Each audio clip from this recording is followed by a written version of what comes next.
أعوذ بالله من الشيطان الرجيم بسم الله الرحمن الرحيم اللهم صل على محمد وآله وأصحابه وعلى كل من تبعهم بإحسان إلى يوم الدين الحمد لله رب العالمين الحمد لله رب العالمين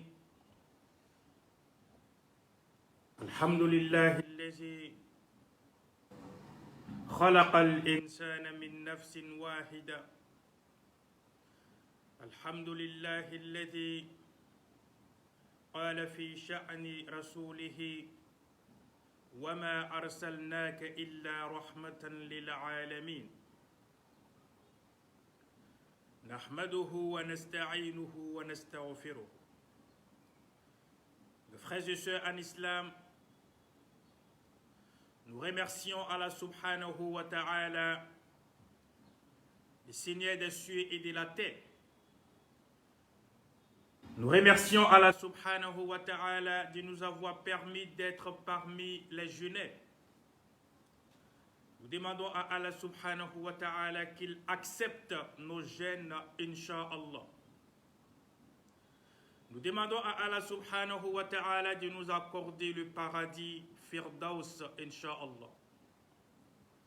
Mes frères et sœurs en islam, nous prions sur le noble prophète Mohammed sallallahu alayhi wa sallam, celui-même qui est venu nous sauver du ténèbre vers la lumière, celui qui nous a apporté l'amour du cœur, celui qui nous a guidés, incha'Allah, vers la religion islamique. Qu'Allah subhanahu wa ta'ala nous facilite, incha'Allah, la pratique de notre religion. Alhamdulillah, mes frères et sœurs, aujourd'hui, incha'Allah, nous avons débuté l'histoire du prophète Mohammed sallallahu alayhi wa sallam et nous avons pratiquement fini l'épisode 1. Et aujourd'hui, nous allons entamer, incha'Allah, deuxième épisode. Mais avant d'entamer deuxième épisode, nous devons quand même poser quelques questions concernant l'épisode 1 que nous avons eu à faire hier. J'aimerais d'abord ici vous poser la première question, parce qu'il y aura quand même des séances de questions avant de rentrer dans le but de l'histoire. Vu que nous avons déjà fini la première partie de l'histoire, et nous sommes actuellement deuxième épisode aujourd'hui, j'aimerais savoir, on a mentionné dans la première partie de l'histoire que le père du prophète Mohammed sallallahu alayhi wa sallam est décédé. En ce moment, le prophète Mohammed était dans le ventre de sa mère. Alors le prophète Mohammed, son père est décédé. En ce moment, le prophète Mohammed, la grossesse était combien de mois? La grossesse était combien de mois? Nous avons mentionné ça dans la parole. Donc, si il y a des personnes qui ont écouté la première partie, s'il y a des personnes qui ont écouté l'épisode 1, alors vous devez être en mesure quand même de répondre à ça. Donc, le prophète Mohammed était dans le ventre de sa mère, Amina. Il a passé combien de temps et son père est décédé? Ça, c'est la première question. On aura des questions, incha'Allah. Alors, mes frères et sœurs en islam, nous avons laissé notre histoire au moment où Halimatu Sa'adiyya, la femme même qui a allaité le prophète Mohammed sallallahu alayhi wa sallam, au moment où elle est retournée avec le prophète Mohammed sallallahu alayhi wa sallam pour donner le prophète Mohammed à sa mère. Parce qu'il y a quelque chose qui s'est passé au moment où le prophète Mohammed était avec les enfants en train de jouer. il y a 2 anges qui sont venus éventrer le prophète Mohammed sallallahu alayhi wa sallam, déchirer son cœur et son ventre, et ils ont enlevé la partie de la colère et ils ont refermé encore. Donc on a dit que les enfants sont allés dire à Khadija et son mari que le prophète est décédé. Automatiquement, Khadija s'est levée avec son mari pour venir voir le prophète, mais ils ont trouvé que le prophète, tout va bien. Il n'y avait pas de problème avec le prophète. Donc, ils ont eu vraiment peur et ils ont retourné le prophète Mohammed sallallahu alayhi wa sallam à sa famille, à sa mère. Ma deuxième question ici, c'est de savoir, au moment où Halima Saadiya a retourné le prophète Mohammed sallallahu alayhi wa sallam vers sa maman, le prophète avait quel âge en ce moment? Ça, c'est ma deuxième question. Le prophète avait quel âge en ce moment? On a mentionné ça aussi dans l'épisode 1. Donc, au moment où Halima a retourné le prophète Mohammed vers sa mère, parce qu'elle était effrayée, le prophète avait quel âge en ce moment? Il avait quel âge en ce moment? Alors, quand Halima Saadiya a redonné le prophète Mohammed à sa mère, la mère, elle a été avec son fils. Elle est restée avec son fils pendant 2 ans. Amina, la mère du prophète Mohammed sallallahu alayhi wa sallam, est restée avec le prophète Mohammed pendant 2 ans. Elle a passé 2 années avec son fils. En ce moment, son grand-père Abdul Muttalib était là. Tout le monde était présent. Alors Amina, au moment où le prophète Mohammed sallallahu alayhi wa sallam a atteint l'âge de... Elle a fait 5 ans, 6 ans. Au moment où le prophète Mohammed a atteint 6e année, Amina a pris le prophète Mohammed sallallahu alayhi wa sallam. Elle a demandé la route simplement à son grand-père Abdul Muttalib. Elle a dit à Abdul Muttalib, j'aimerais tout simplement aller avec le prophète Mohammed pour voir, Inch'Allah, la tombe de son père. Allahu Akbar. Donc Amina prend son enfant. Ils vont aller tout simplement regarder la tombe du père du prophète Mohammed sallallahu alayhi wa sallam. Car nous avons mentionné que son père est décédé en ce moment, le prophète, il avait simplement, comment dirais-je, 6 mois dans le ventre de sa mère. Le prophète avait 6 mois dans le ventre de sa mère. Donc, comme nous avons mentionné. Alors, mes frères et sœurs en islam, quand Amina a pris le prophète Mohammed sallallahu alayhi wa sallam, ils sont allés dans un petit village. Et ce village-là, c'était Abouab. Le village-là, c'était Abouab. C'est là-bas que son père était enterré, comme d'autres savants disent. Alors, quand ils sont arrivés dans ce village, ils ont passé quelques jours dans ce village.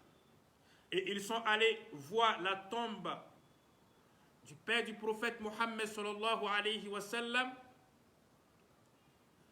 Et quand elle a décidé de se retourner avec son fils à la Mecque, en cours de route, Amina est tombée malade.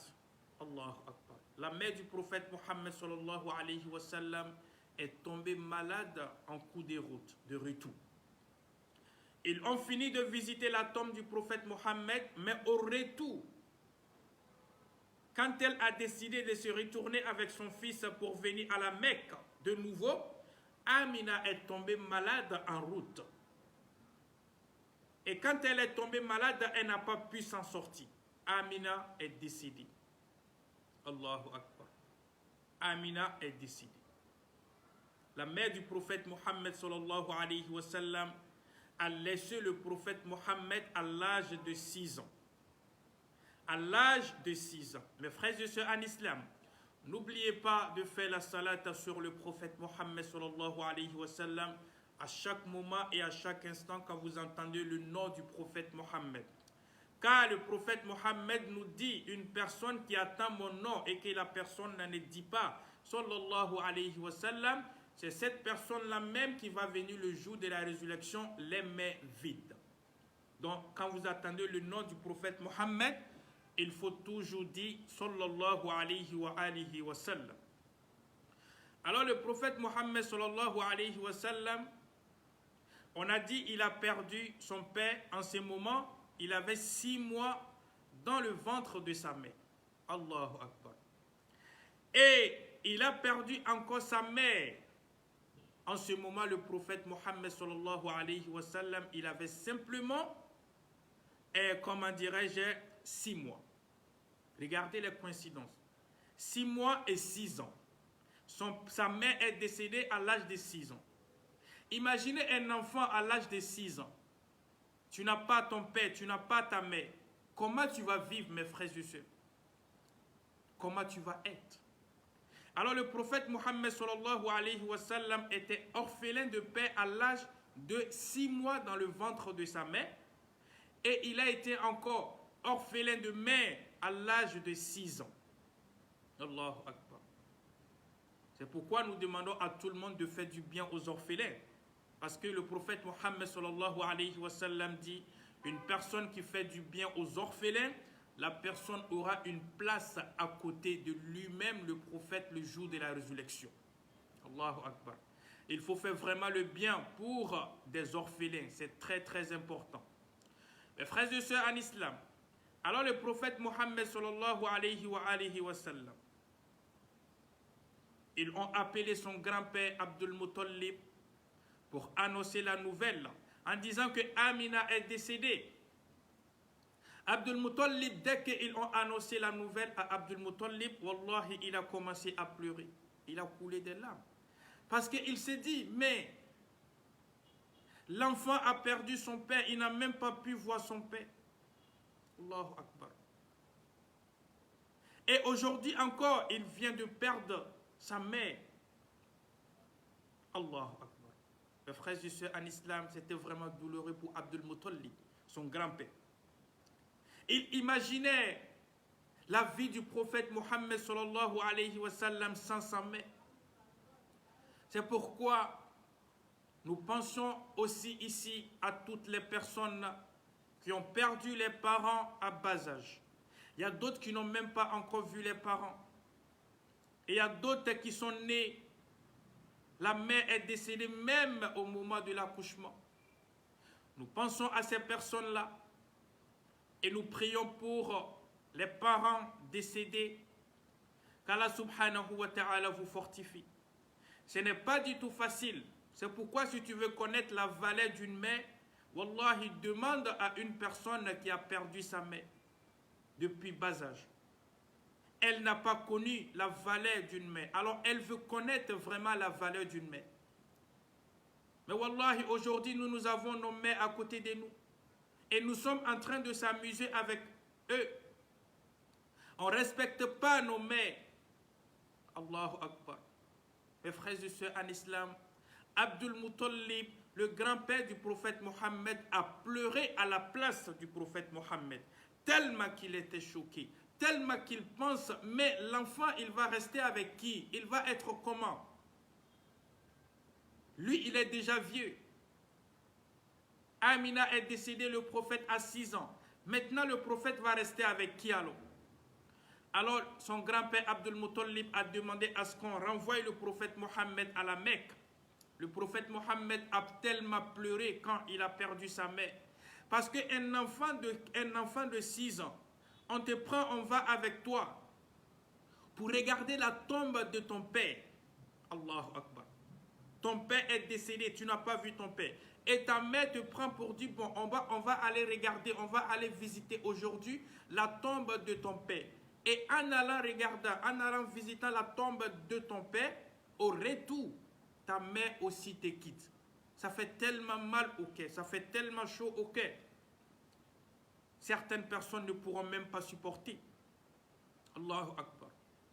Mais le prophète Mohammed a vécu cela. Le prophète Mohammed a subi des choses que vous ne pouvez pas imaginer. Il a vécu cela, mes frères et sœurs en islam. Amina est décédée. Ah, la mère du prophète Mohammed. Cette femme-là même qui a mis le prophète Mohammed au monde, elle est décédée.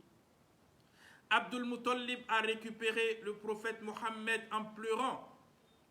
Lui-même, il pleure et le prophète Mohammed est en train de pleurer aussi. Abdul Muttalib pleure, le prophète Mohammed pleure. Abdul Muttalib pleure, le prophète Mohammed pleure. Abdul Muttalib est en train de pleurer le fait que le prophète Mohammed est devenu orphelin de père et de mère, wallahi, depuis la bas âge. Mais Mohammed est en train de pleurer aussi parce que non seulement il a perdu son père, mais il vient aussi de perdre sa mère. Allah Akbar. Qu'Allah nous facilite, Inch'Allah, qu'Allah nous guide sur le droit chemin. Qu'Allah nous facilite, Inch'Allah, qu'Allah nous guide sur le droit chemin. Qu'Allah donne vraiment, qu'Allah apaise le cœur de toutes les personnes qui ont perdu les parents depuis à bas âge. Abdul Muttalib a pris le prophète Mohammed. Maintenant, c'est lui-même qui va être maintenant comme le garant du prophète Mohammed, le tuteur du prophète Mohammed. Lui, il va rester avec le prophète Mohammed, son grand-père Abdul Muttalib, après la mort de sa mère. Il va rester avec le prophète Mohammed 7 ans, 8 ans.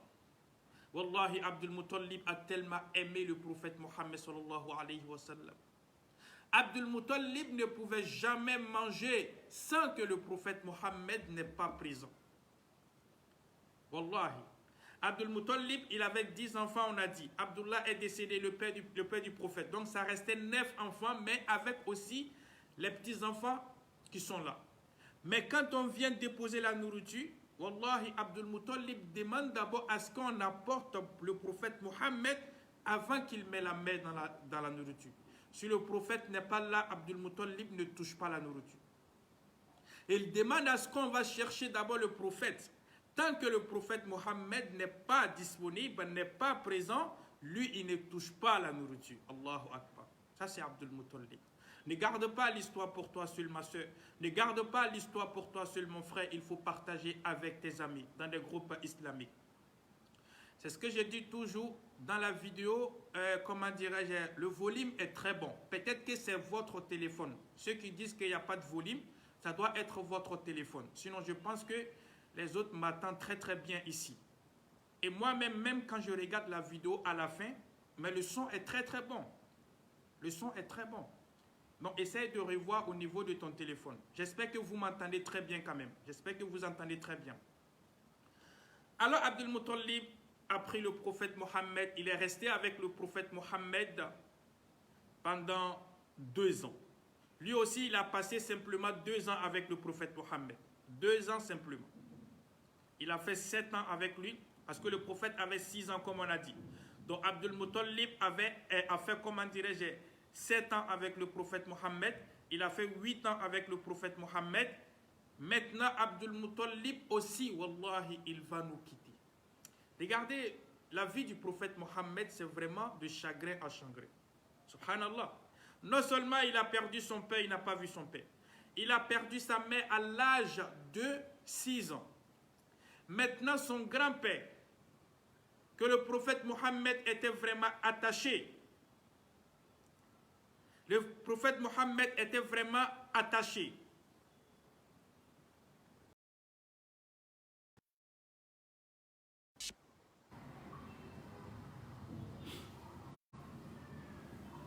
Excusez-moi, juste un instant.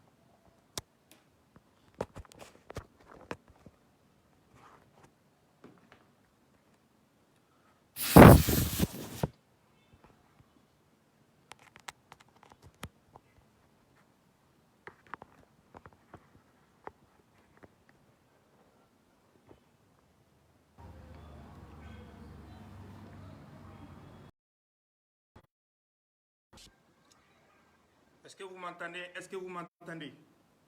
Est-ce que c'est bon?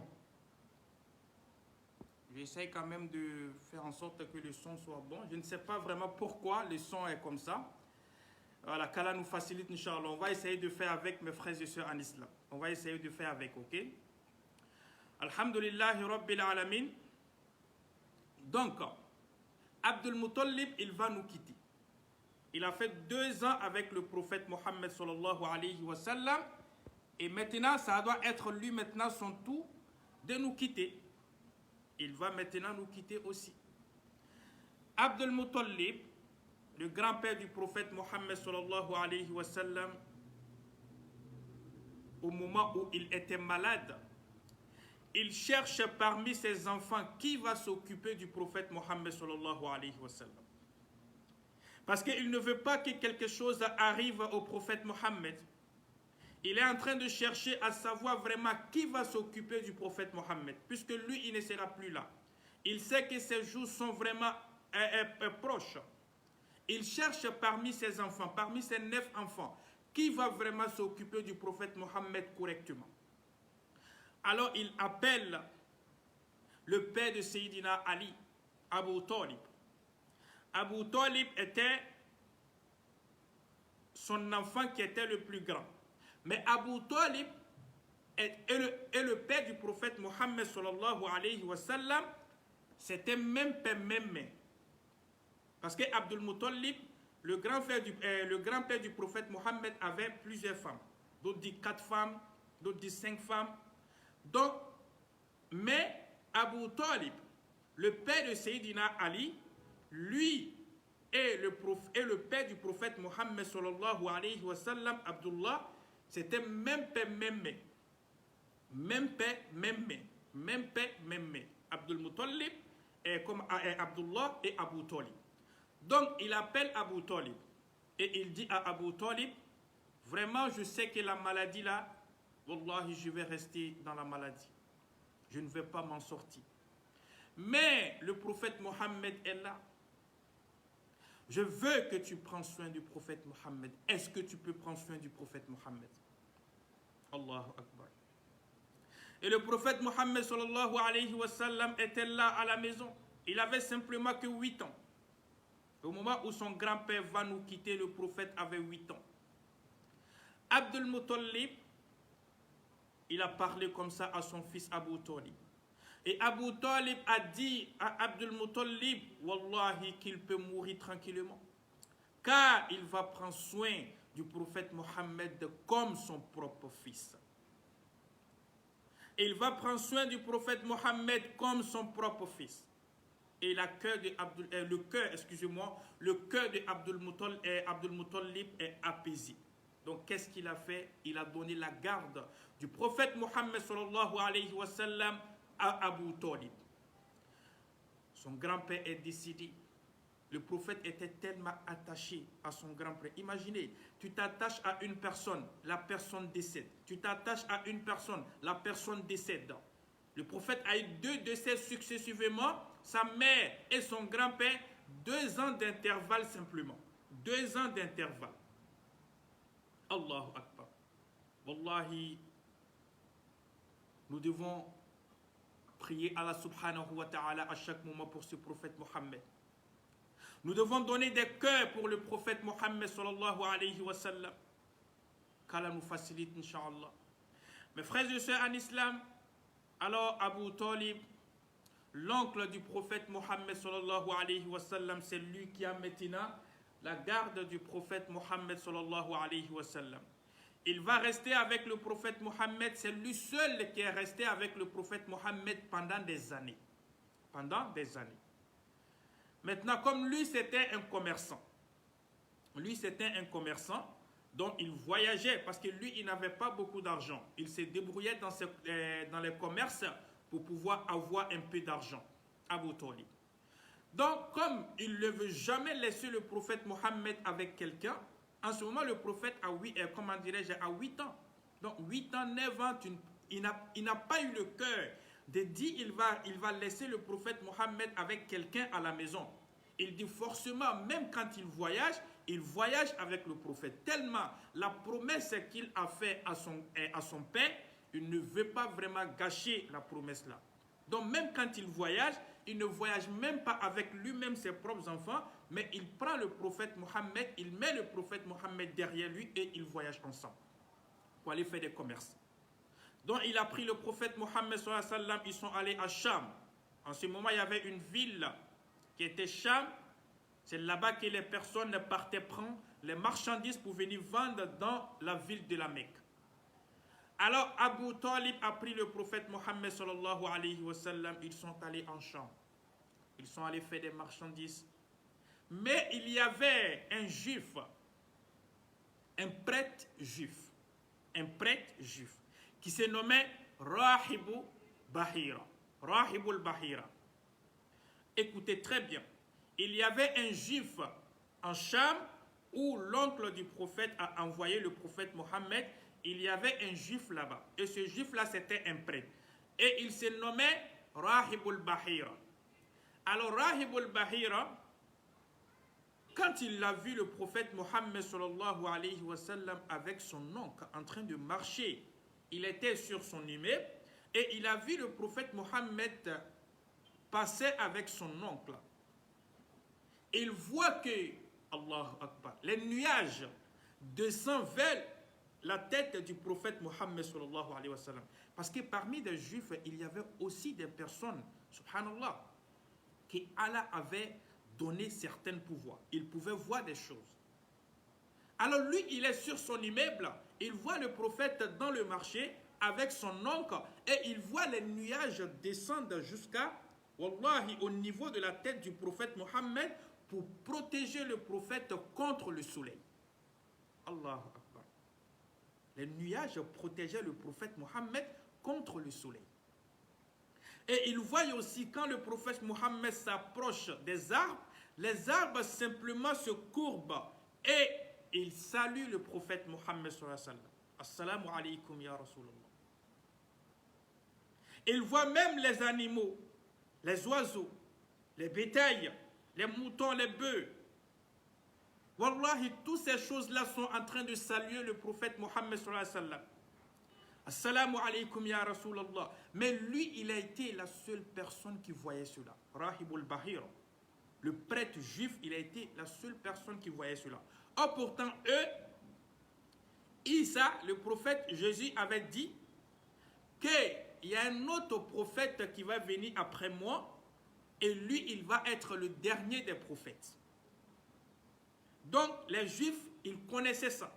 Mais eux, ils pensaient simplement que ça allait être un Juif et non un Arabe. Comme on a mentionné dans la vidéo précédente, j'ai dit, parmi les 313 prophètes, il y a eu simplement 312 prophètes parmi les Juifs. Et simplement un seul prophète arabe parmi les Arabes. Sinon, les 312 prophètes, c'est entre les Juifs. Donc, les Juifs croyaient que le prophète Mohammed allait sortir de les tribus. Voilà pourquoi ils n'ont même pas suivi le prophète, parce que c'est un arabe. Si c'était un juif, ils vont suivre. Mais c'est parce que c'est un arabe qu'ils n'ont pas pu suivre le prophète Mohammed. Le Coran a été clair. Donc, Rahib al-Bahira, quand il a vu cela, il est descendu directement. Il est descendu parce qu'il a su que le prophète Mohammed, il a dit que cet enfant-là est le dernier prophète. Il a vu tous les signes. Les signes montraient que c'est le dernier prophète. Les signes que le prophète Isa avait dit, ça était déjà sur le prophète. Il descend de son immeuble, il va voir simplement l'oncle du prophète Mohammed. Il dit à son oncle, qui est cet enfant derrière toi? Et l'oncle du prophète Mohammed a dit que c'est mon fils, le fils de mon frère Abdullah qui est décédé.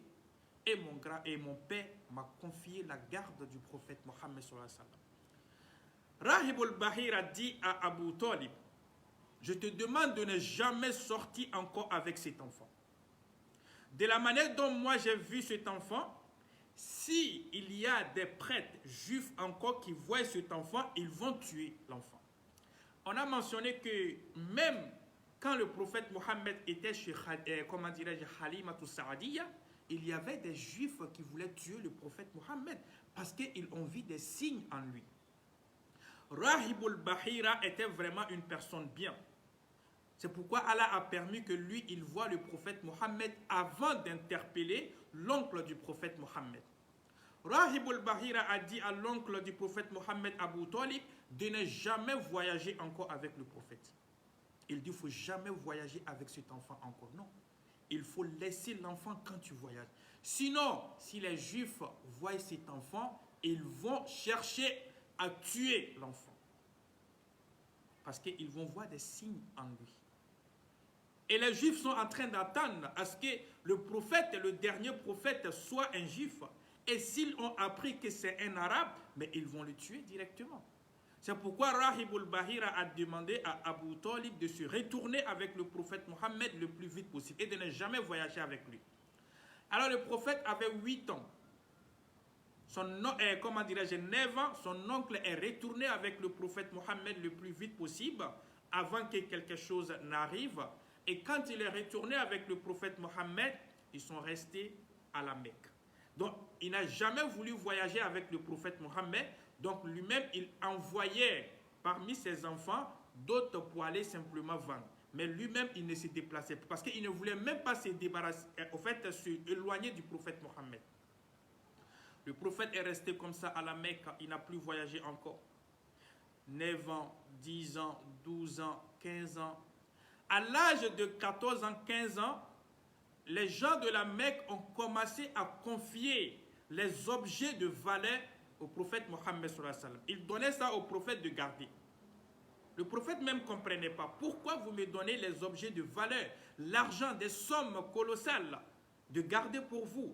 Parce que les gens de la Mecque ont surnommé le prophète Mohammed sallallahu alayhi wa sallam Muhammadul Amin.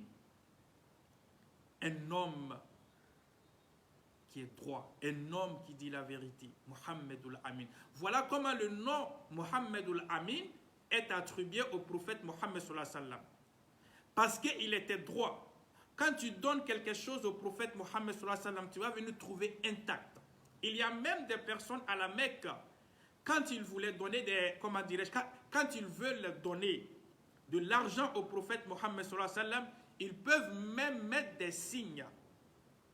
Mais wallahi, quand ils viennent récupérer encore, ils vont trouver les mêmes signes sur l'argent. Le prophète ne touchait même pas. Donc imaginez, à l'âge de 14, 15 ans, 16 ans, le prophète était déjà comme la banque de la Mecque. Parce que tout le monde venait donner son argent. Il était vraiment honnête. Il était vraiment un homme honnête. Il était vraiment un homme honnête. C'est pourquoi ils l'ont surnommé un homme véridique, un homme honnête. Depuis la bas âge. Allahu Akbar. Depuis le bas âge. Mes frères et sœurs en islam, alors le prophète Mohammed est resté comme ça. Il ne s'est jamais prosterné devant un fétiche. Même quand le prophète jouait avec ses amis avaient un jouet, il enlevait, il se déshabillait et il tournait autour de la Kaaba pour adorer les fétiches. Mais quand ils font cela, le prophète Mohammed s'écarte. Il n'adorait jamais quelque chose à part Dieu. Il cherchait comment adorer Dieu. Il cherchait comment adorer Dieu. Donc il ne pouvait jamais, même dans l'amusement avec les enfants, le prophète s'écartait. Pourtant, les autres se déshabillaient, les enfants de 16 ans, 15 ans, ils se déshabillaient pour jouer autour de la Kaaba. Mais le prophète se désabonnait directement d'eux, il ne participait pas à ce jouet. Il restait à l'écart. Même les enfants sont allés dire à l'oncle du prophète Mohammed sallallahu alayhi wa sallam, Abu Talib, mais pourquoi quand nous jouons, le prophète Mohammed ne joue pas avec nous? Pour quelle raison? Même son oncle s'est fâché au niveau de ça et il a appelé le prophète Mohammed, pourquoi tu ne joues pas avec tes amis? Vous voyez, Allah a protégé son prophète avant même qu'il soit grand, qu'il soit un messager d'amour. Donc le prophète Mohammed est resté comme ça. Vraiment, il a été un homme honnête, un homme digne, un homme véridique à la Mecque. Tout le monde a commencé à surnommer le prophète Mohammed, Muhammadul Amin. Il a passé jusqu'à 25 ans. À l'âge de 25 ans, son oncle commençait à s'affaiblir. Alors il dit au prophète Mohammed, est-ce que tu ne vas pas faire de commerce? Le prophète Mohammed, il a pris l'argent avec son oncle pour aller payer des marchandises. Au moment où le prophète Mohammed payait des marchandises, il y avait une femme à la Mecque. Allahu Akbar. Il y avait une femme à la Mecque et cette femme-là, est-ce que quelqu'un peut nous donner le nom de cette femme? Est-ce que quelqu'un peut deviner de quelle femme je vais parler? De quelle grande dame je vais parler? Est-ce que quelqu'un peut me donner un peu le nom de cette femme avant que je rentre? Cette femme-là envoyait des personnes pour aller vendre pour elle. Elle était commerçante, une grande commerçante. Elle envoyait des gens pour aller vendre pour elle. Elle prenait des hommes, des femmes, des différentes tribus pour aller vendre pour elle. Et quand tu viens, vous partagez, tu prends pour toi, elle prend pour elle. Cette femme-là avait envoyé des gens pour aller vendre pour elle. Et le prophète Mohammed aussi était allé pour aller payer ses marchandises pour vendre. Donc le prophète a collaboré avec des personnes que cette femme-là a envoyées. Il a collaboré avec eux. Et dans la collaboration, eux, ils ont trouvé vraiment que le prophète était bien. Que c'est vraiment un homme très bien. Ils ont constaté cela. Que c'est vraiment un homme très bien. Et que ses affaires, wallahi, marchaient très bien. Alors quand ils sont retournés, ils ont dit cela à cette femme. Et cette femme-là, c'était Khadija. Khadija, Khadija, Khadija, Allahu Akbar. Khadija bint Khuwaylid. Khadija qui était la fille de Khuwaylid. Son père se nommait Khuwaylid. Le père de Khadija, c'était Khuwaylid. Khadija était une grande dame à la Mecque. C'était une grande femme à la Mecque. Elle était riche. Elle avait beaucoup d'argent. Je dis bien beaucoup d'argent. Il n'y avait pas une femme à la Mecque qui était plus riche que Khadija. Il n'y en avait pas. Même parmi les hommes, Khadija était l'une des femmes les plus riches à la Mecque en ce temps. Une grande commerçante. Allahu Akbar. Alors Khadija, elle a entendu parler du prophète Mohammed sallallahu alayhi wa sallam, de son honnêteté et de sa droiture. Alors il fait appel au prophète Mohammed en demandant au prophète s'il peut vendre pour elle. Si le prophète Mohammed peut vendre pour elle. Si le prophète Mohammed peut prendre ses marchandises pour aller vendre, parce qu'elle a entendu des choses sur lui qui est très bien, par son honnêteté. Et le prophète Mohammed a dit cela à son oncle et son oncle a accepté. Donc à l'âge de 24-23 ans, le prophète Mohammed a commencé à vendre les affaires de Khadija. Il prenait les affaires de Khadija, il va vendre. La première fois que le prophète Mohammed a pris les affaires de Khadija, Khadija a mis simplement une personne derrière le prophète. Et cette personne-là, c'était Maïsir. Il y a d'autres qui disent Maïsar. Donc Maïsir marchait derrière le prophète Mohammed sallallahu alayhi wa sallam en observateur, comme observateur. Donc il veut voir ce que le prophète fait. Est-ce que ce que les gens disent sur le prophète, c'est vrai? Alors, Maïsir et le prophète Mohammed sont allés en chambre. Ils sont allés vendre. Wallahi, même si le prophète Mohammed veut payer des lots, il ne va jamais, malgré que Khadija avait donné de l'argent au prophète Mohammed et Maïsir, prenez cela quand vous avez faim, vous mangez. Prenez cela quand vous avez soif, vous payez de l'eau. Mais wallahi, le prophète Mohammed ne touchait même pas l'argent de Khadija. Là, il ne touchait même pas ça. Il prenait lui-même son argent pour payer ses affaires, pour payer de l'eau, pour payer la nourriture pour manger. Il ne touchait même pas l'argent de Khadija. Allahu Akbar. Est-ce qu'aujourd'hui ça peut se faire? C'est impossible. Malgré que toi-même tu as donné de l'argent pour dire, si tu vends, tu prends ça pour toi-même, mais c'est dans toi-même, ton argent même, la personne va puiser encore. Mais le prophète ne faisait pas ça. Il prenait lui-même son argent pour payer des choses. Et Maïsir est en train de regarder ça.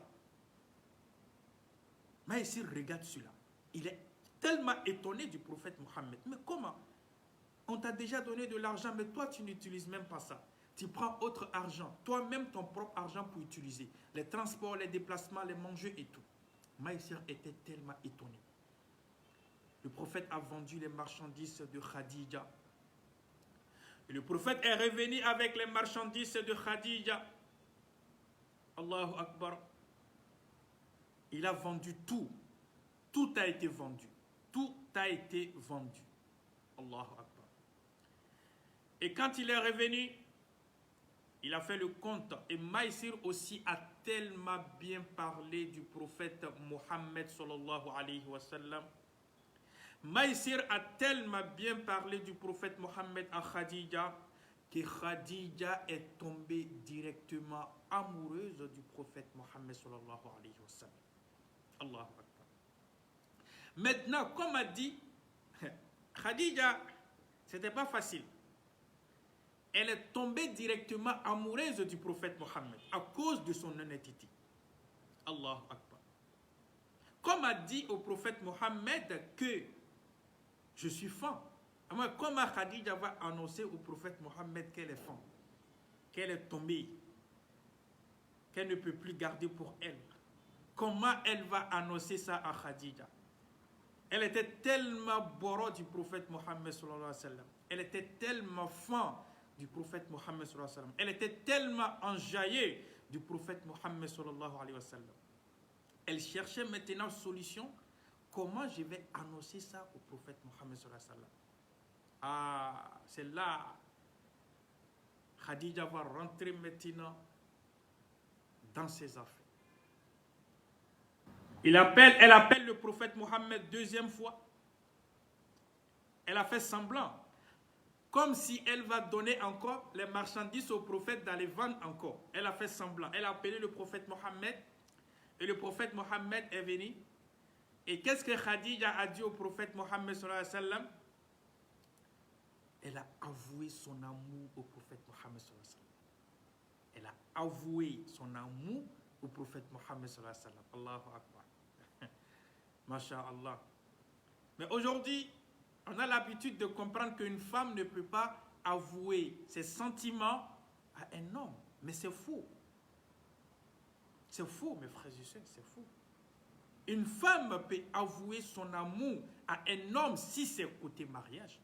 Si elle veut vraiment que cet homme-là me marie, elle peut tout simplement faire cela.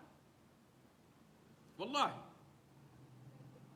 Wallahi, excusez-moi au niveau du volume, je ne sais pas comment je vais faire, j'essaie quand même de faire mon mieux. Mais j'espère quand même que ce n'est pas aussi très bas que ça, vous entendez quand même.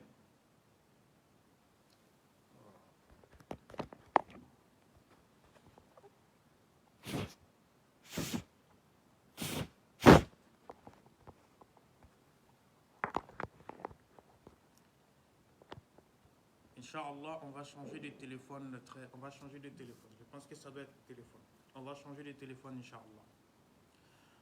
Est-ce que vous entendez maintenant? Vous entendez un peu bien? Donc, le prophète Mohammed sallallahu alayhi wa sallam, Khadija a fait cela. Et le prophète Mohammed sallallahu alayhi wa sallam a dit, il va réfléchir. Il va réfléchir. Oh, pourtant, le prophète Mohammed sallallahu alayhi wa sallam, il était fin. Hein? Il était aussi fin. Lui aussi, il était aussi boro de Khadija aussi. Lui aussi, il avait ressenti quelque chose pour Khadija aussi. Mon frère, il n'y a pas histoire de prophète dans ça. Hein? Quand ça vient, ça vient. Quand l'amour, quand ça vient dans le cœur, ça vient. Il n'y a pas histoire de prophète dans ça. Le prophète aussi, il a ressenti quelque chose. Il y a quelque chose qui a touché son cœur aussi envers Khadija. Mais vous savez, Khadija était une femme que tout le monde voulait marier. Wallahi, tout le monde voulait marier Khadija. Tout le monde. Les riches de la Mecque, les gens qui sont aisés. Mais Khadija n'acceptait pas. Elle ne voulait même pas entendre parler de ces personnes-là. Elle voulait juste le prophète Mohammed sallallahu alayhi wa sallam. Déjà, le prophète Mohammed aussi, il a dit qu'il va réfléchir. Déjà, lui aussi, il était vraiment boro, hein? Il était vraiment fan de Khadija. Mais, il est en train de faire son petit malin aussi.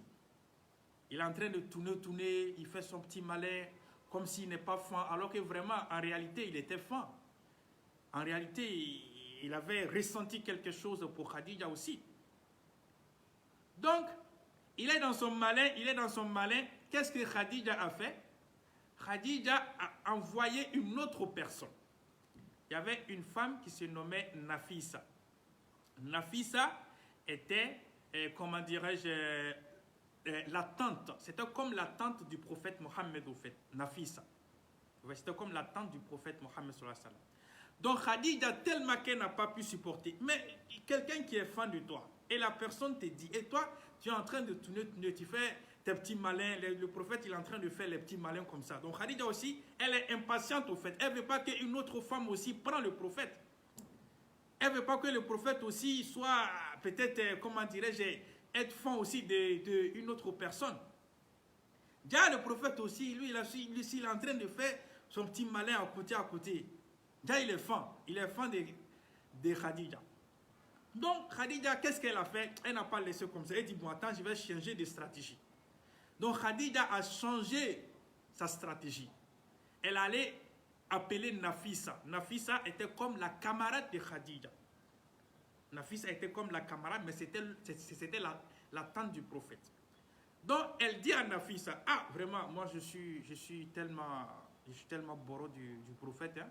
Je suis trop fan du prophète Mohammed sallallahu alayhi wa sallam. Vraiment, si tu peux faire quelque chose pour moi, ça va être bien. Il me plaît trop le prophète Mohammed sallallahu alayhi wa sallam. Je suis trop fan de lui. Je suis trop fan de lui. Nafisa a commencé à rire. Et Nafisa a dit, bon, je vais t'aider. Nafisa s'est levée et elle est partie parler avec le prophète Mohammed sallallahu alayhi wa sallam qui était toujours dans son petit malin. Et Nafisa a parlé au prophète. Le prophète a dit, vraiment lui-même aussi, bon, il est fan quoi, mais il ne sait pas comment il va faire, comme il n'a pas d'argent, bon, Khadija. En fait, le prophète, il est fan, mais il a peur. Vous voyez, il est fan, mais il a peur. Parce qu'une femme qui est très riche comme ça, comment toi tu vas marier la femme, une femme que tout le monde, c'est-à-dire tous les riches de la Mecque pour toi, tous les riches de la Mecque veulent marier cette femme-là. Et c'est cette femme-là qui te dit qu'elle veut que c'est toi qui sois son mari. Mais mes frères, je sais, il faut comprendre quelque chose. Khadija, avant même que Khadija va demander au prophète Mohammed de l'épouser, Khadija étant petite, à l'âge de 6 à 8 ans, elle a fait un rêve. Elle a rêvé. Elle a rêvé au prophète Mohammed, mais elle a rêvé en comment? Elle a rêvé que la Mecque était éclairée. Elle a rêvé que la Mecque était éclairée. Que la lune a éclairé la Mecque. Mais la lune là est venue tomber dans elle, sa maison. Dans elle, sa chambre. Ça veut dire la lune est sortie et la lune a éclairé la Mecque. Mais la lune là est venue tomber dans elle, sa maison, dans elle, sa chambre. Elle allait demander son oncle Waraqat Abu Nawfal, qui était le frère de sa mère, et son oncle a dit que il y a un dernier prophète qui va venir à la Mecque ici et qui va vraiment donner la lumière à la Mecque, mais ce dernier prophète là, c'est toi Khadija qui va être sa femme. En ce moment, le prophète n'était même pas encore né. C'est pourquoi souvent je vous ai dit de ne pas expliquer vos rêves à quelqu'un. Je vous ai dit toujours, quand vous rêvez, n'exposez pas vos rêves. Parce que le rêve parle de ton avenir. N'expose pas ton rêve à tout le monde. Ce n'est pas bon. Mais quand vous rêvez, vous dites ça à tout le monde. Il y a des groupes même qui sont créés pour ça. Il faut éviter ça. Regardez le rêve que Khadija a fait depuis son enfance. À l'âge de 6 ans, 8 ans, elle a rêvé que la Mecque a été éclairée par la lumière de la lune et que la lune là est tombée dans elle, sa chambre. Allahu Akbar. Mais tu ne peux pas imaginer. La lune là est tombée dans elle, sa chambre. Allahu Akbar. Allahu Akbar. Mais imaginez ça, mes frères et sœurs en islam. Donc, mais le rêve s'est réalisé après combien d'années? Au moment où Khadija avait 40 ans. De 8 ans à 40 ans. Le rêve là s'est réalisé. Et le prophète avait 25 ans en ce moment. Voilà un aspect encore qui se pose dans notre vie. Ah, sa femme est âgée que lui. Sa femme est âgée que lui. Mais on s'en fout de ça. Sa femme est âgée que lui, on s'en fout de ça. Qui t'a dit dans l'amour, là, nous on regarde l'âge. L'amour, là, on ne regarde pas l'âge. L'âge n'a pas sa place en amour. Quand les deux cœurs s'aiment, on s'en fout de l'âge. L'âge, ça vient après. C'est l'amour qui prime. Khadija a primé l'amour. Elle n'a même pas pensé que le prophète a 25 ans et elle a 40 ans. Il y a plus de 15 ans entre les deux. Mais ils se sont mariés. Aujourd'hui, quand tu maries une femme qui a même plus que, comment dirais-je, 3 ans ou 2 ans que toi, il a marié, comment dirais-je, une personne qui est comme sa mère. Tant que ce n'est pas cette femme-là qui l'a mise au monde, il peut marier la femme. Ce n'est pas un problème. Quand tu aimes une personne, ne regarde pas l'âge. Aime la personne comme la personne aime. C'est comme ça Khadija a fait. Et quand Nafisa a dit ça au prophète Mohammed, le prophète Mohammed est allé dire ça aussi à son oncle. Et son oncle a dit, mais comment nous, on va pouvoir marier Khadija? Une femme qui est riche comme ça? Son oncle même était étonné du prophète Mohammed. Il dit, mais qu'est-ce que tu as fait? Une femme riche comme ça, comment nous on va marier la femme là? Et le prophète a mentionné à son oncle que c'est Khadija même qui demande à ce que lui, il marie. Donc vous savez souvent quand tu vas dire tes choses à tes oncles, là, souvent ils retardent, souvent ils font ça. Mais c'est le prophète même qui mettait pression sur son oncle. Le prophète Mohammed, c'est lui-même qui mettait pression sur son oncle. Parce qu'il a dit ça à son oncle, et son oncle, il fait bizarre. Vous savez, souvent ça arrive, hein? Tu es fan de quelqu'un, tu veux marier la fille, et tu vas dire ça à toi, parce que ce sont tes oncles qui doivent faire, comment dirais-je, les démarches. Tu vas dire ça à ton oncle, lui aussi, il prend son temps. Ah, on ne m'a pas dit ceci, il faut attendre un peu, on va voir ça. Oh, pourtant, toi, tu es pressé. Oh, pourtant, toi, tu es fan, tu ne veux pas perdre la fille là. Oh, pourtant, toi, tu es pressé, tu ne veux pas perdre l'homme là. Quand un homme vient demander ta main, on va dire, il faut aller dire ça à son oncle là-bas. Et quand on va dire à ton oncle là-bas, lui aussi, il va prendre son temps. Il n'est pas pressé, hein. Il va prendre son temps bien. Oh, pourtant, toi, tu es pressé. Le prophète Mohammed, il est pressé. Il a vu une femme qui est trop borode de la femme et il veut marier la femme. Vous êtes en train de tourner le prophète. Donc le prophète mettait pression, tellement qu'il mettait pression sur son oncle, et son oncle ne parlait pas d'abord. Qu'est-ce qu'il a fait? Il a laissé son oncle. Il allait voir directement Hamza, son oncle Hamza. Parce que Hamza avait le même âge que le prophète, mais quand même c'était son oncle. Hamza était l'oncle du prophète. Donc il allait voir son oncle. Et il dit à son oncle Hamza, ah vraiment je veux marier, comment dirais-je, Khadija. Voilà, mais comment dirais-je, mon oncle Abu Talib est en train de tourner, bon, il ne veut pas aller droit au but, tout ça, un truc comme ça. Ah, pourtant le prophète est chaud. Mais pourquoi vous retardez quelque chose? Quand il y a un mariage, la fête rapidement, ne retarde pas.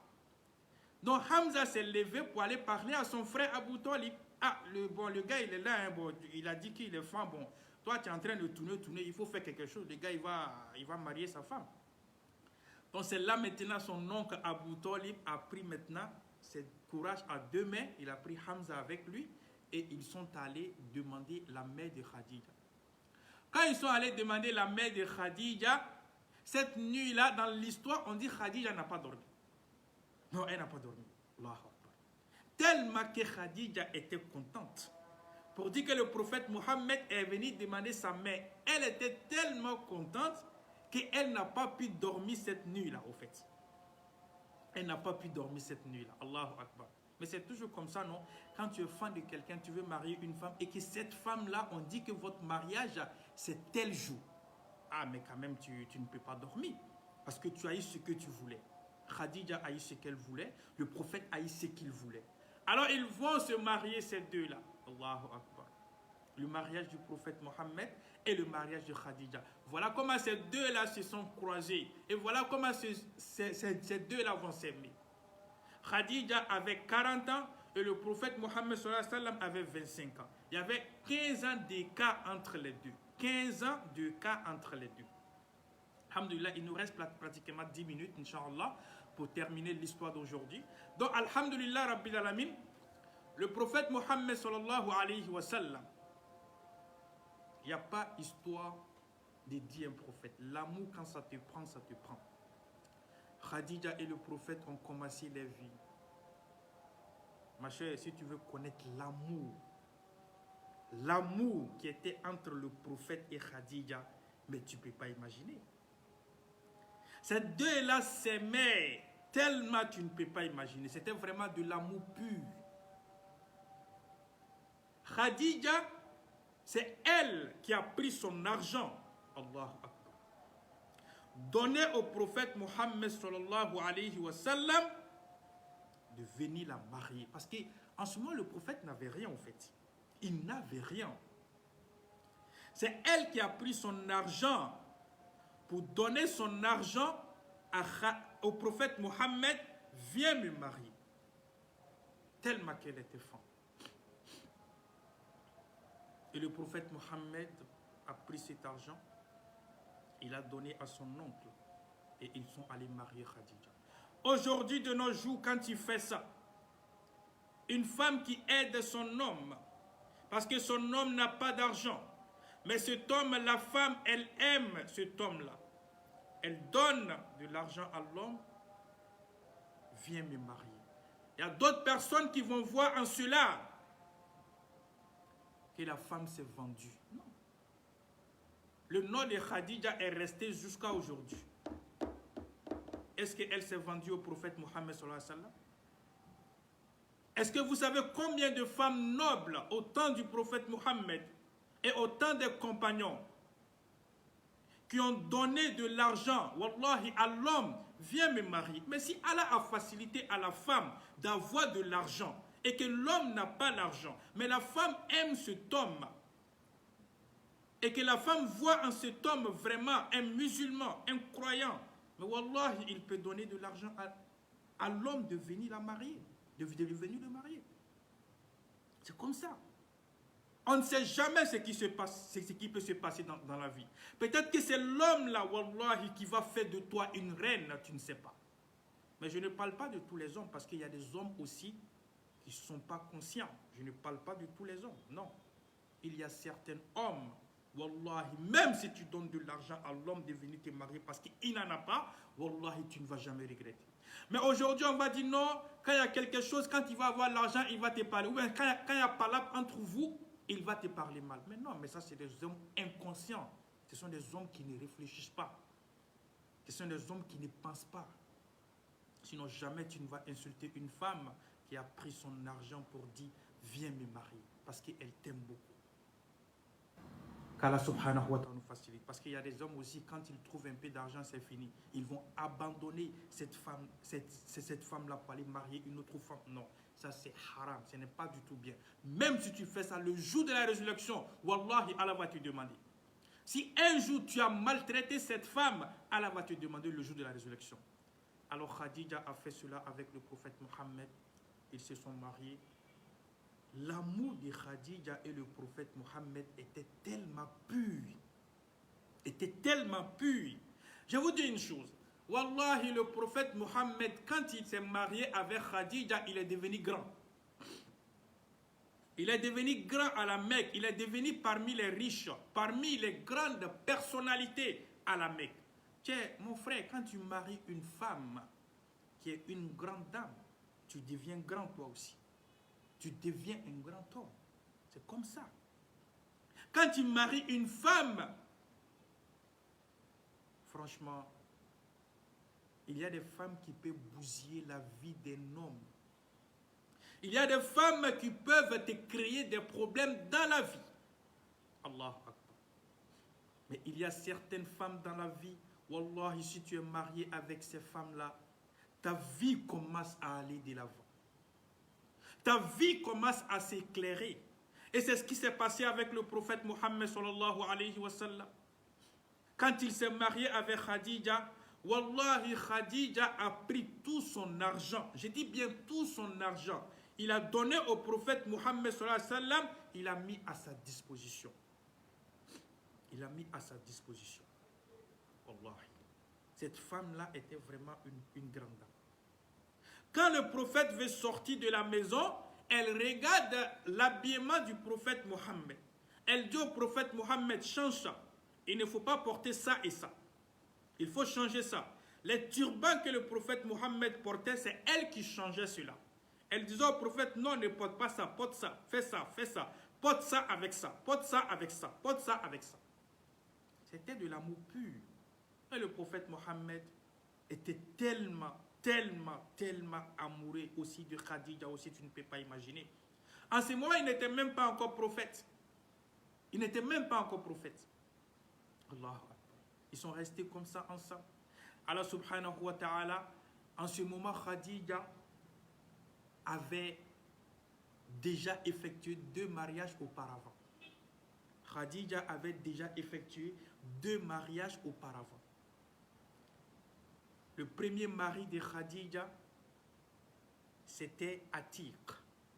Le premier mari de Khadija, il se nommait Atiq. Elle a eu un enfant avec cet homme. Deuxième mari de Khadija, il se nommait Abu Hala. Abu Hala, deuxième mari de... Khadija a fait 2 mariages avant son mariage avec le prophète Mohammed sallallahu alayhi wa sallam. Donc Abu Hala. Et Abu Hala, c'est elle qui a marié, comment dirais-je, Khadija avant le prophète Mohammed. Et après, maintenant, c'est le prophète Mohammed.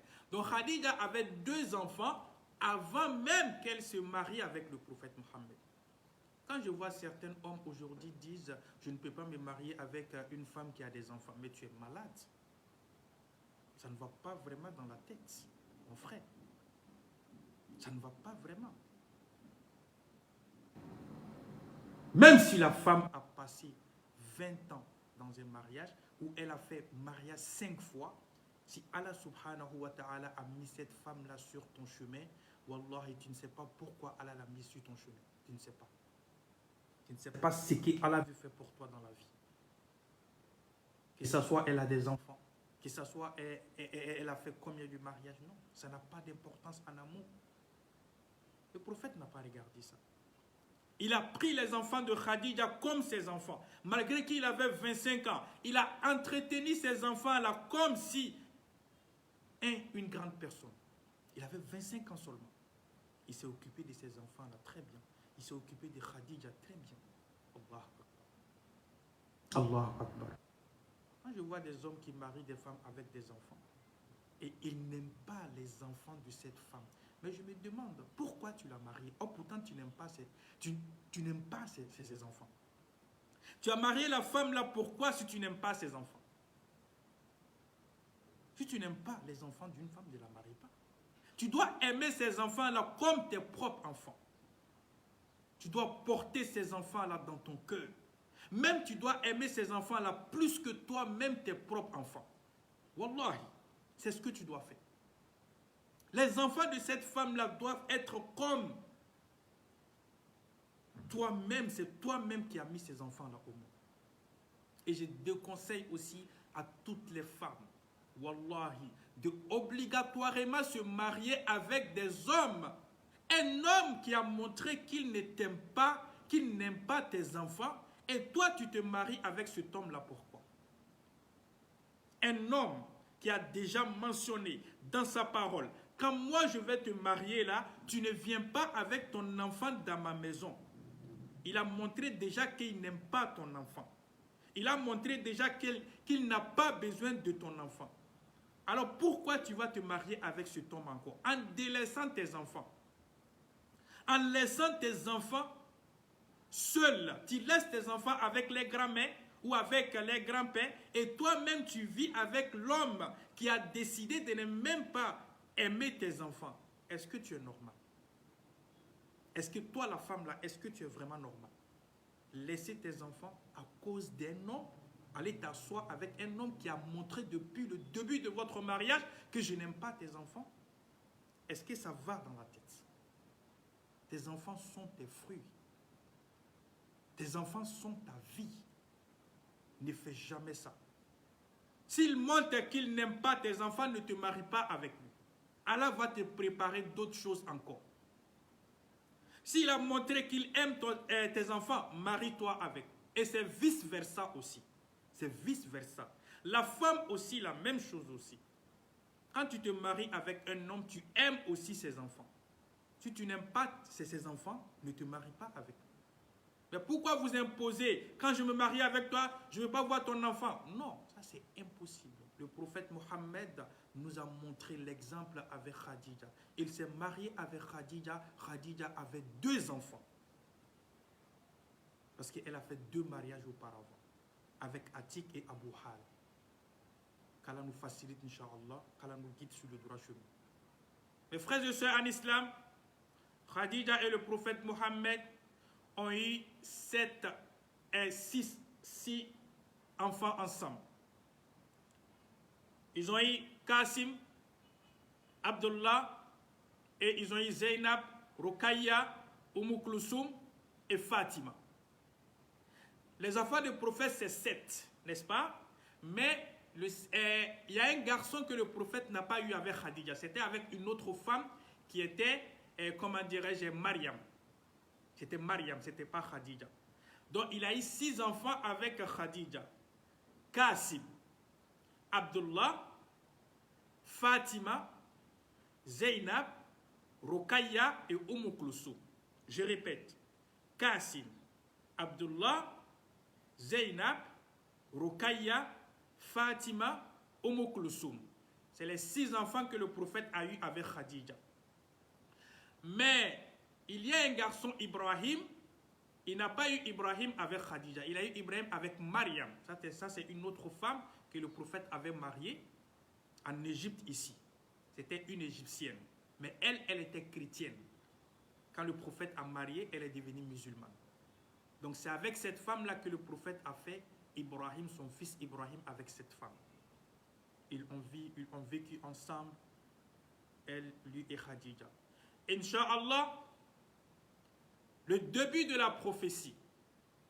Au moment où l'ange va venir vers le prophète Mohammed sallallahu alayhi wa sallam dans la grotte Gharul Hira, qu'est-ce que Khadija a fait?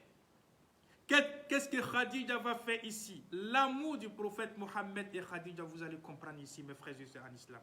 Qu'Allah subhanahu wa ta'ala nous facilite. Nous allons mettre fin, Inch'Allah, à l'histoire d'aujourd'hui.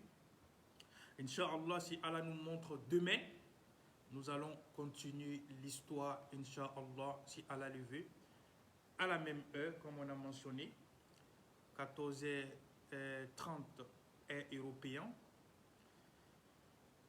14h30 heure européen, 12h30 GMT, 14h30 heure européen, 12h30 GMT. Donc soyez connectés, Inch'Allah, pour vivre, Inch'Allah, le début de l'amour du prophète Mohammed et Khadija, comment ils vivaient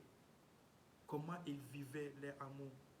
Et nous allons parler aussi du début de la prophétie du prophète Mohammed sallallahu alayhi wa sallam et comment Khadija a été utile, comment l'islam est venu à la Mecque. Nous allons parler de ça demain, Inch'Allah, si Allah subhanahu wa ta'ala le veut, si nous sommes toujours en vie. Parce que la vie appartient à Dieu. Mes frères et sœurs en islam, je répète toujours, vraiment, nous avons besoin de vous pour la mosquée en Guinée. Nous avons besoin de vous pour la mosquée en Guinée. Aidez-nous, Inch'Allah, à finaliser la mosquée là, Inch'Allah, avant les 10 dernières nuits, pour que les habitants puissent prier dans la mosquée avant les 10 dernières nuits, Inch'Allah. Vraiment, nous avons besoin de vous, la partie, surtout que c'est dans le mois de Ramadan, mes frères et sœurs.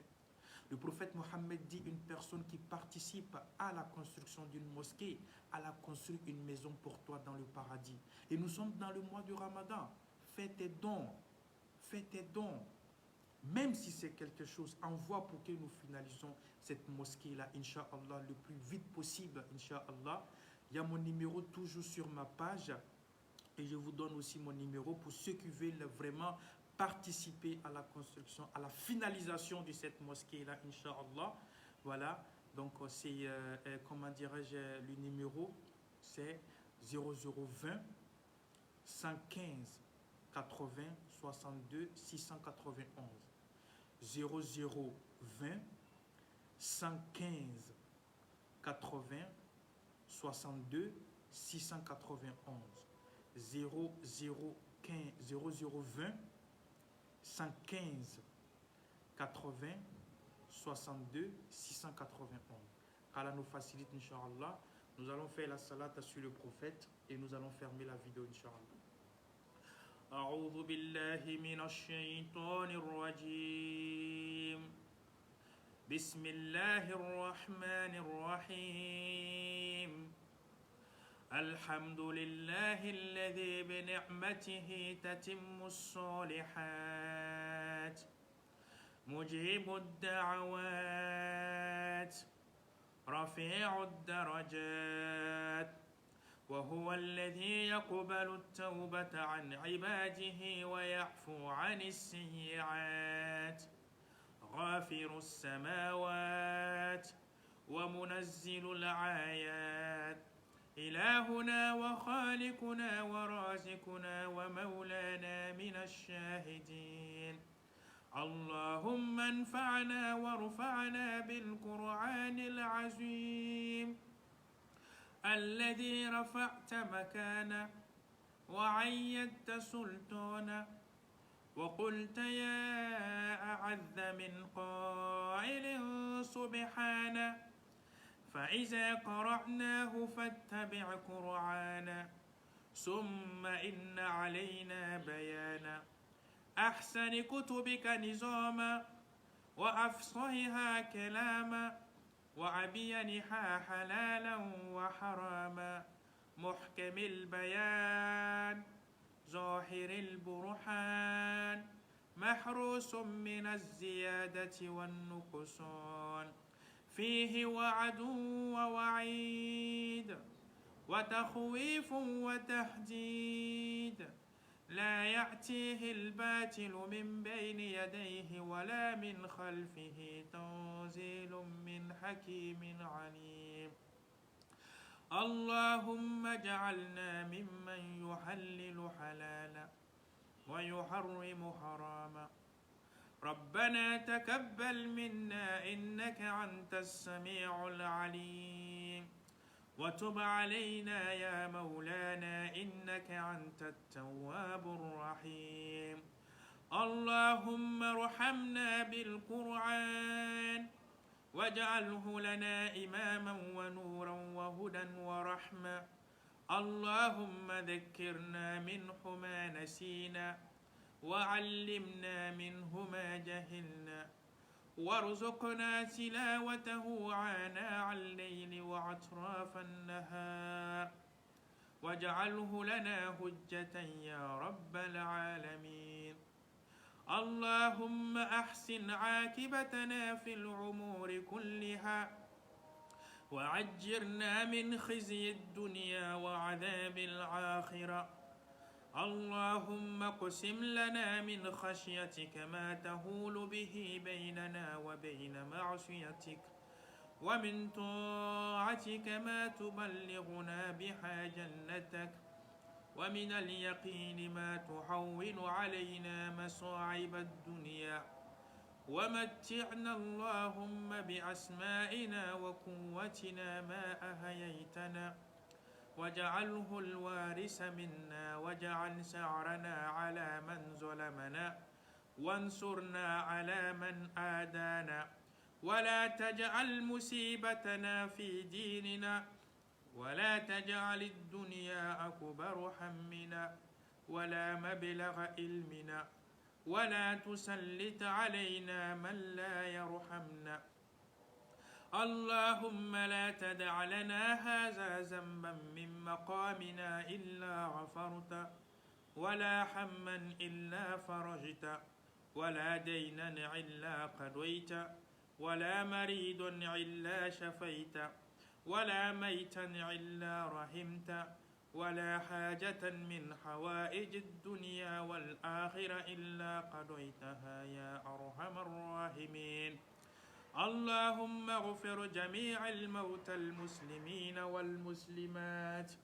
اللهم اغفر لجدي وجدتي اللهم اغفر لجدي وجدتي اللهم اغفر لأبي فاطمة وأمي فاطمة اللهم اغفر لأبي فاطمة وأمي فاطمة اللهم اغفر لأدما كمرة إنك أنت على كل شيء قدير اللهم اجعل صلاتنا صلاة الخاشعين وقيامنا قيام الخائفين وقراءتنا قراءة الذاكرين وركوعنا ركوع المتوكلين وسجودنا سجود المتودعين وتشهدنا التشهد الصالحين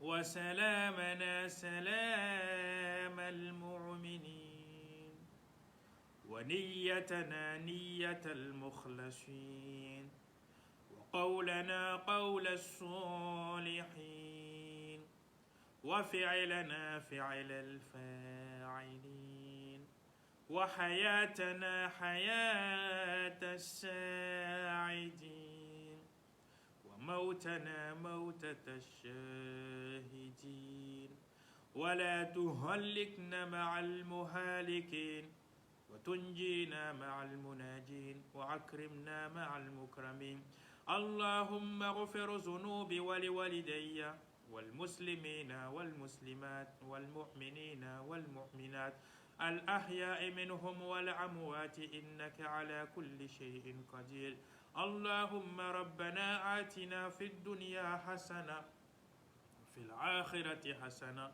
وقنا عذاب النار سبحان ربك رب العزة عما يصفون والصلاة على المرسلين والحمد لله رب العالمين اللهم صل على محمد اللهم صل على محمد اللهم صل على محمد اللهم صل على محمد وعلى آل محمد كما صليت على إبراهيم وعلى آل إبراهيم وبارك على محمد وعلى آل محمد كما باركت على إبراهيم وعلى آل إبراهيم في العالمين إنك حميد مجيد والسلام عليكم ورحمة الله. Demain, Inch'Allah, troisième épisode de l'histoire du prophète Mohammed sallallahu alayhi wa sallam à partir de 14h30 heure européen et 12h30 GMT. Soyez connectés pour vivre la vie de votre prophète Mohammed avec Cheikh Ali Traoré. Wassalamu alaikum wa rahmatullah. Partagez avec vos amis dans des groupes islamiques pour permettre à tout le monde de connaître l'histoire de les prophètes.